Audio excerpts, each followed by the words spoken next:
I'm the middle child in my family, the invisible one nobody ever sees. My older brother, Marcus, and younger sister Lily's birthdays are marked on the calendar, but Mom and Dad can never remember mine. Marcus and Lily always have new outfits to wear, but Mom and Dad always forget to buy me new clothes. Marcus and Lily get Christmas presents every year, but I've never received a single one. And today, on our way home for the holidays, on the freezing highway with temperatures well below zero, Mom and Dad once again forgot about me at a deserted rest stop. When I came out of the rest stop bathroom, I saw Marcus and Lily getting into the car. I was about to follow when the car started up and drove away. I ran after them, shouting at the top of my lungs, "Dad, Mom, I'm not in the car yet." But the car quickly turned and merged into traffic, until I couldn't see it anymore. I stared at where the traffic had disappeared, my lips trembling as I repeated quietly, "Dad, Mom, I'm not in the car yet." My voice was as thin as a wisp of smoke, torn apart by the bitter wind the moment it left my mouth, scattering across the empty rest stop. The next second, the last traces of shock and unwillingness in my heart were covered by a cold numbness. I slowly withdrew my gaze and looked around. The enormous rest stop was terrifyingly quiet under the dim, yellow streetlights. The sky was completely white. There wasn't a soul in sight. In the distance on the highway, traffic roared past, headlights forming blurred ribbons of light. But not a single car stopped for me. I didn't dare move around.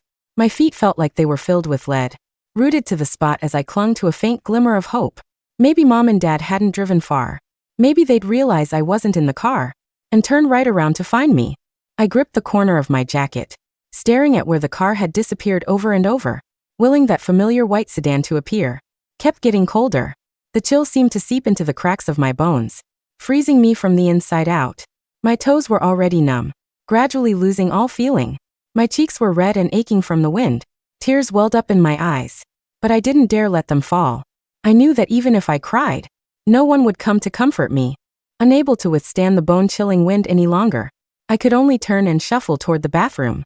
Compared to the open outdoors, the bathroom could at least block some of the wind. In the silent bathroom, there was only the sound of my shallow breathing and the howling wind outside the window. All those deliberately ignored grievances now surged over me like a tide, completely drowning me.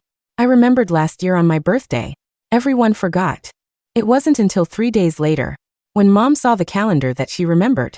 She hurriedly made a cake.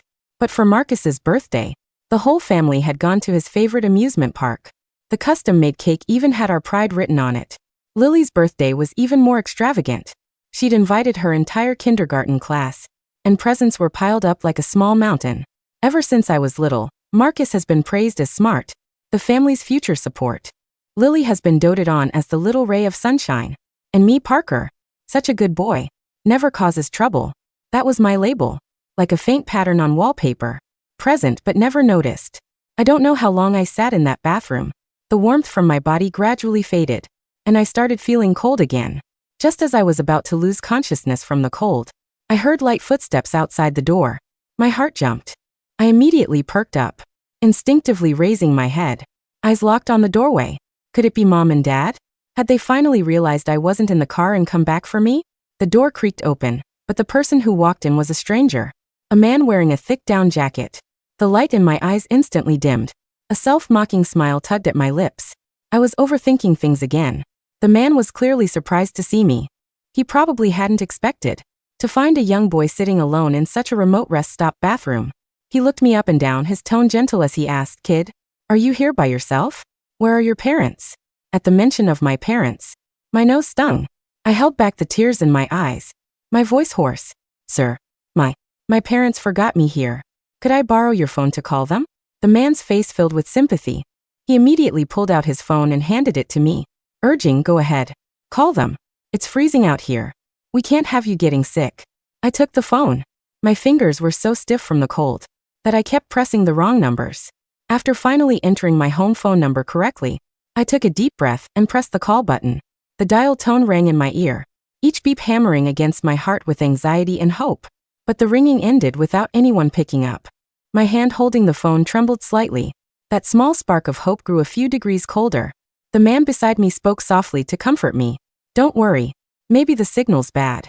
Try calling again." I nodded. My fingertips pressed redial. My ear pressed tightly against the phone, as I prayed that this time I'd hear my parents' voices. The waiting tone in the receiver felt endlessly long. My breathing rose and fell with each ring. On the 7th ring, the call finally connected. Mom's voice came through, muffled by wind noise and car music. Hello? My tense nerves suddenly relaxed. My eyes instantly burned with heat. All the grievance and fear caught in my throat. My voice was so hoarse it barely sounded human. Mom, I didn't get in the car. You forgot me at the rest stop. The moment I finished speaking, Mom's rebuttal came crashing down on me, her tone full of impatient certainty. That's impossible. Before we left, I specifically asked if everyone was here. Marcus and Lily both told me yes. How could we have left you behind? The phone went briefly silent. I could imagine Mom turning to look at the back seat. Those few seconds of silence made my heart colder than the freezing wind. I thought I'd hear her panic and guilt, but what came instead was sharp accusation. What's wrong with you, child? Why didn't you say something earlier? If you weren't getting in, couldn't you have shouted for us? Then why wait until we'd driven far away to call? You're just causing problems. The cold blame was like needles, bursting the last bubble of my expectations. I bit down hard on my lower lip, forcing the tears in my eyes back down, my voice trembling uncontrollably. I did shout. I ran after you shouting, but you didn't hear me. The car just turned and drove away. My defense made Mom pause for a moment. The silence was fleeting before she found another reason to scold me. Well, isn't that because you're so slow? I told you to hurry up, but you just dragged your feet. Now we've already passed the toll booth. We can't just turn around on the highway. How are we supposed to come back for you? Then, Marcus's voice came through the phone, dripping with schadenfreude. See, it's his own fault for being so slow. I even tried to rush him, but he had to be all sluggish about it. Now look what happened. I gripped the phone so tightly. My knuckles turned white. Anger and hurt swirled in my chest. He was the one who'd cut in front of me in line, making me wait again. But now he was saying it was my fault. Next, Lily's childish but cutting voice chimed in, full of spoiled willfulness. Mom, Dad, I don't want to go back. I want to hurry to Grandma's and eat chicken drumsticks. Just as I was about to break down in tears, Dad's deep voice came through the phone. His tone held no warmth, just detached arrangements. Enough arguing. Your Uncle James is also driving to the old hometown today. He's going the same way as us. Just wait at that rest stop. Don't wander around. When he arrives, get in his car and come home. But Dad, I don't remember Uncle's car. When will they? Before I could finish, the line went dead with a cold dial tone. I held the phone, standing there in a daze. Tears finally fell, splattering onto the cold phone screen, instantly turning ice cold. The man beside me patted my shoulder gently. Inside, kid. Don't be sad. How about you come to my place first? You can call your parents from there and have them pick you up. My place is just off the next exit. It's not on your way, otherwise I'd give you a ride. I thought about how impatient Mom and Dad had sounded. I declined the man's kind offer. Sir, that's okay. Thank you. My parents said my uncle will be here soon to pick me up. I'll just wait for him here. It was a holiday. Mom and Dad probably didn't want to turn around and make the trip back for me. Uncle James and I weren't close normally, making him go out of his way to pick me up. He definitely wouldn't be happy about it either. The man looked like he wanted to say more, but his phone rang in his pocket. Probably someone traveling with him calling. He looked at me with worried eyes, pulled several fancy wrapped chocolates from his down jacket pocket, and pressed them into my hands. He went back to his car and brought me a beige blanket, wrapping it around my shoulders. Keep this blanket on. It'll help you stay warm. Eat the chocolate so you don't get too hungry. If you wait too long and no one comes, borrow someone else's phone and call your parents again. Whatever you do, don't wander off. I nodded hard, choking out, "Thank you, sir." His hurried figure disappeared through the doorway. The empty rest stop was just me again. The cold wind still squeezed through the cracks in the door, but my shoulders, wrapped in the blanket, gradually felt warmer. My stomach growled with hunger. I unwrapped one chocolate and gently bit off a small piece. I couldn't bear to eat more. I carefully folded up the remaining chocolate and put it in my pocket, thinking that if I had to wait too long, I could rely on this to get by. I pulled the small blanket tighter around me and instinctively tugged at my clothes. Underneath, I was wearing an old sweater Marcus had discarded last year. The collar had become loose and misshapen from washing. The cuffs had frayed threads. This was what Marcus didn't want anymore. Last year Mom said it was still wearable, so she gave it to me. But this year, Marcus was wearing a newly bought gray suit with a blue bow tie, making him look like a little prince. Lily's down jacket was brand new, too pink, making her look like a little princess. Only me wearing Marcus's hand-me-downs like a dull gray shadow. Afraid Uncle James might drive past without seeing me, I had to grit my teeth and leave the bathroom. Standing back out in the cold wind, the streetlight glow grew dimmer. The sky gradually darkened. The distant sky turned deep gray. Sparse snowflakes began to fall, landing on my hair on my shoulders, instantly melting into cold water stains. I stared at where the cars were coming from. When my feet went numb from the cold, I'd stomp them. When my hands got stiff, I'd tuck them inside the blanket and rub them together, over and over. I prayed in my heart for Uncle James to hurry up and arrive. Passing cars drove by one after another. The headlights made my eyes blur, but not a single car stopped at the rest stop. The snowflakes fell heavier and heavier, accumulating in a thin layer on the blanket. I pulled the blanket even tighter. The sweet taste of chocolate had long since faded, leaving only anxiety and cold filling my heart. I didn't know how much longer I'd have to wait. I didn't know if Uncle James would really remember to come pick me up. I just felt like this freezing wind was about to turn me into ice. In this vast, empty rest stop, time lost its meaning in the white void. The snow wasn't melting on my shoulders anymore. It was piling up, layer by layer, burying me alive while I was still standing. My watch, a cheap plastic thing I'd found in a cereal box, had stopped ticking hours ago. Or maybe my brain had just stopped processing the numbers. Every set of headlights that cut through the curtain of snow sent a jolt of adrenaline through my frozen veins. But each time, the roar of the engine faded into the distance, taking a piece of my soul with it. I started counting the cars to keep my mind from shutting down. 103. 104. The cold wasn't sharp anymore. It had become a heavy, dull weight, dragging my eyelids down. I thought about the chocolate in my pocket. My hand moved to reach for it, but my fingers refused to obey. They were stiff, useless claws, devoid of sensation. Panic flared in my chest, hot and sudden. I couldn't feel my hands. I couldn't feel my feet. Was this what dying felt like? Just then, a silver SUV slowed down as it approached the rest stop entrance. My heart hammered against my ribs. That was Uncle James's car. I recognized the dent on the front bumper from when he hit a mailbox last Thanksgiving. Hope, painful and bright, surged through me. I forced my frozen legs to move, stumbling forward toward the lane. I tried to shout, but my throat was so dry and constricted that only a croak came out. I waved my arms frantically, shedding the blanket in my desperation. Uncle James, I'm here. The car rolled closer, the wipers slapping rhythmically against the windshield. I could see a silhouette in the driver's seat. I could see the glow of a cell phone screen illuminating his face. He was looking down at his lap, probably checking a text message. He didn't look at the rest stop.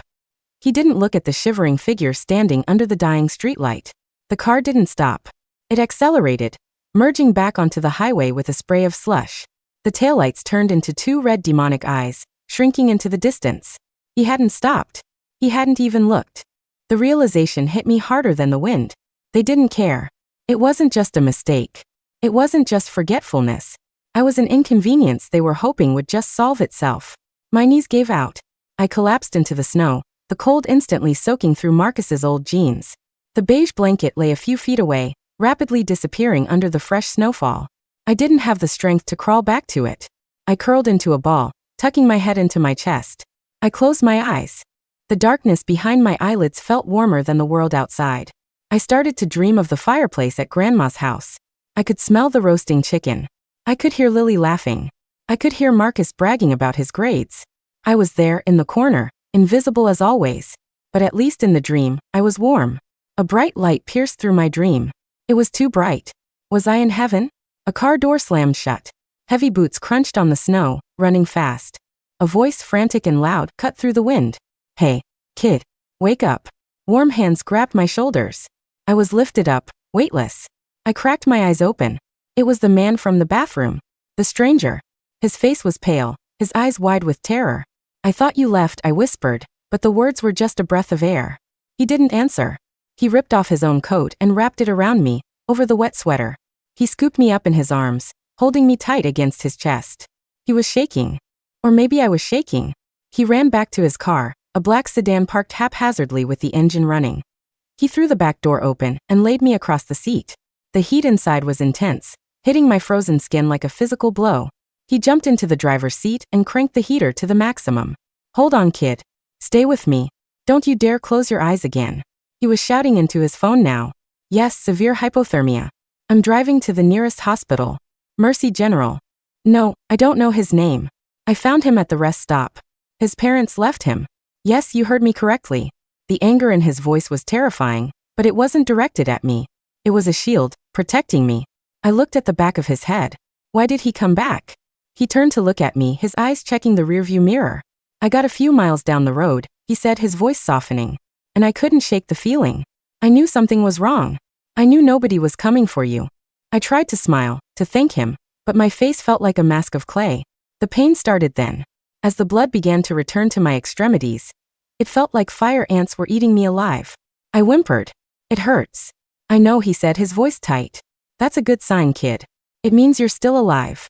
We arrived at the emergency room in a blur of lights. Nurses and doctors swarmed the car. I was lifted onto a gurney. Scissors cut through my wet clothes. Warm blankets. For lines. Beeping machines. The stranger never left my side. He stood in the corner of the trauma room, his arms crossed, watching like a hawk. When the doctor asked who he was, he said, I'm the one who found him. His name is. He looked at me, realizing he didn't know. Parker, I managed to say. My name is Parker. I'm Arthur, he said. Nice to meet you, Parker. Hours later, I was stable. I was lying in a hospital bed, wrapped in a heated cocoon. A police officer walked in. She looked kind, but her eyes were serious. She held a notepad. Parker, can you tell me what happened? I told her everything. The forgotten birthday. The hand-me-downs. The stop at the bathroom. The phone call. Uncle James driving by. Arthur listened from the corner, his jaw clenched so tight a muscle ticked in his cheek. The officer wrote everything down. She asked for my parents' names and phone numbers. I gave them to her. Do you think they're looking for me? I asked, a tiny stupid part of me still hoping. The officer exchanged a look with Arthur. We'll find out, she said gently. Arthur stepped forward. I tried calling the number he gave me earlier, he told the officer. The mother answered. She said they were at his grandmother's house. She said the uncle was supposed to have him. She didn't sound worried. She sounded annoyed that I was interrupting their dinner. The officer's pen stopped moving. She looked at me with an expression of profound pity that made my stomach turn. I didn't want pity. I wanted a family. But looking at Arthur, a complete stranger who had turned his car around in a blizzard for me, I realized something. Family isn't whose blood you carry. It's who would bleed for you. Or at least, who wouldn't leave you to freeze. The door opened again. The doctor came in to check my vitals. You're a lucky boy, Parker. Another hour out there, and we would be having a very different conversation. You have some frostnip on your toes and ears, but no permanent damage. Arthur let out a breath he seemed to have been holding since the rest stop. Can I stay with him? Arthur asked the officer. Until his parents get here? The officer nodded. Actually, given the circumstances, I'd prefer if you did. It took 4 hours for my parents to arrive. It was a 2-hour drive from Grandma's house. They hadn't rushed. When they finally burst into the hospital room, the energy shifted instantly. Mom was wearing her fur coat, her makeup perfect. Dad looked irritated, checking his watch. Marcus and Lily were trailing behind, looking bored. Oh, thank God, Mom exclaimed, rushing toward the bed, but stopping short of actually touching me. We were so worried. Her voice was too loud. It was a performance. She looked at the police officer, then at the doctor. He's such a scatterbrained child. Always wandering off. We told him to wait for his uncle. James said he didn't see him at the stop. We thought he'd run away. Dad chimed in, nodding vigorously. We were about to call the police when the hospital called us. This has been a nightmare for us. For them. A nightmare for them. Arthur stepped out of the shadows. He was a tall man, broader than my dad. He didn't shout. His voice was dangerously quiet. He was standing under a streetlight, visible from the highway. He was waving his arms. Your brother James drove right past him. Dad bristled. Who are you? I'm the man who saved your son's life while you were eating chicken drumsticks. Arthur's words hung in the air like smoke. Mom's face flushed red. Well, thank you for that, but this is a family matter now. We'll take him home. She reached for my arm. Come on, Parker. Get up. We've caused enough trouble for everyone today. Grandma is waiting with dessert. I looked at her hand.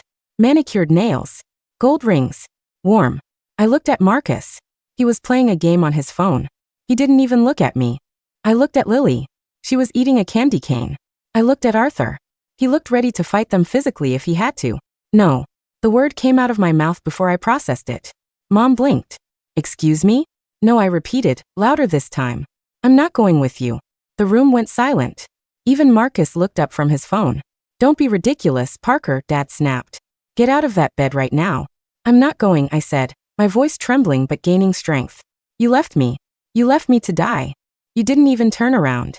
I called you, and you yelled at me. You sent Uncle James and he didn't even stop. I'm done being the invisible one. I'm done being the one you forget. Mom laughed, a nervous, high-pitched sound. Parker, honey, you're delirious from the cold. We love you. We just made a mistake. A mistake is forgetting to buy milk. Arthur roared, making everyone jump. Leaving a 10-year-old child in sub-zero temperatures for 3 hours is not a mistake. It's child endangerment. It's neglect. The police officer stepped forward, placing herself between my parents and the bed. Mr. and Mrs. Sullivan, I need you to step outside. Now. What? Dad sputtered. You can't be serious. He's our son. Not right now, he isn't, the officer said firmly. Child Protective Services has been notified. Based on the medical report and the witness statement, Parker will be placed in emergency protective custody pending an investigation. Mom gasped, clutching her pearls. This is insane. Over a little mix-up? We have a reputation in this town. That was it. Even in this moment, it was about their reputation.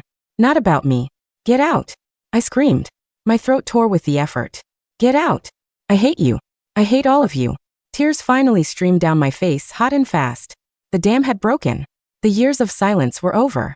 The officer escorted them out. I could hear Mom shrieking in the hallway. I could hear Dad threatening to sue. I sat there, gasping for air, shaking uncontrollably. Arthur sat on the edge of the bed. He didn't say anything. He just put a hand on my shoulder. A heavy, warm, steady anchor.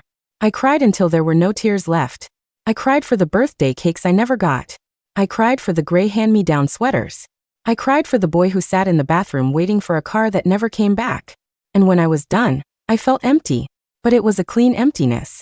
Like a room that had finally been cleared of garbage. So Arthur said softly after a long time. What happens now?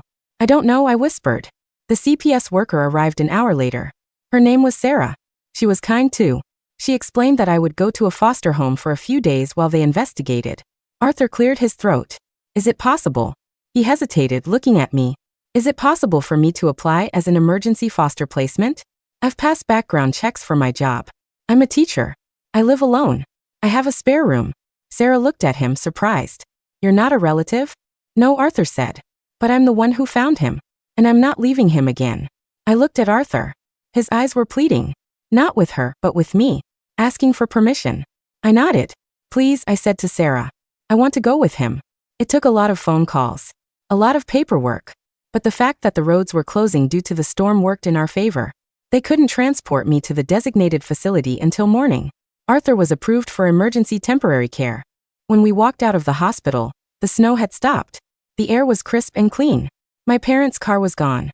I got into Arthur's black sedan. He had a blanket on the passenger seat, a new one, thick and blue. He turned on the heat. Hungry? He asked. Starving, I admitted. He smiled. I know a diner that's open 24 hours. They make the best pancakes in the state. And after that, we're going to buy you a coat. A new one. Not gray. What color do you want? I thought about it. I thought about the red fire truck I wanted when I was 5 but never got. Red, I said. Bright red. Then red it is, Arthur said. We drove into the night. For the first time in my life, I wasn't sitting in the back seat, watching the world go away from me. I was in the front, watching the road ahead. The headlights cut through the darkness, illuminating the path. I didn't know where the road was going. I didn't know if my parents would fight to get me back just to save face. I didn't know if I would ever see Marcus or Lily again. But looking at the dashboard, I saw the digital clock. It was 12:01 a.m. It was technically Christmas morning. And for the first time, I had received a present. I had received a chance. I took the piece of chocolate out of my pocket. It had melted slightly, misshapen and soft. I peeled the wrapper and popped it into my mouth. It was sweet. It tasted like hope. Arthur turned on the radio. Soft jazz filled the car. You okay over there, Parker? Yeah, I said. I think I am. And I meant it. The invisible boy was gone. I was seen. I was Parker. And I was finally on my way home. Not to the house with the cold bedrooms and the empty calendar dates. But to a place I hadn't found yet. A place where I mattered. The car sped up, leaving the rest stop far behind in the rearview mirror. I didn't look back. There was nothing there for me anymore. Only ghosts of a family that never really existed. I closed my eyes and let the warmth of the heater lull me into a doze. This time I didn't dream of the freezing highway. I dreamt of red coats and pancakes. I dreamt of a calendar with my name written on every single day in bright, bold ink. And when I woke up, the sun was rising, painting the white world in shades of gold and pink. It was a new day, and I was ready to live it.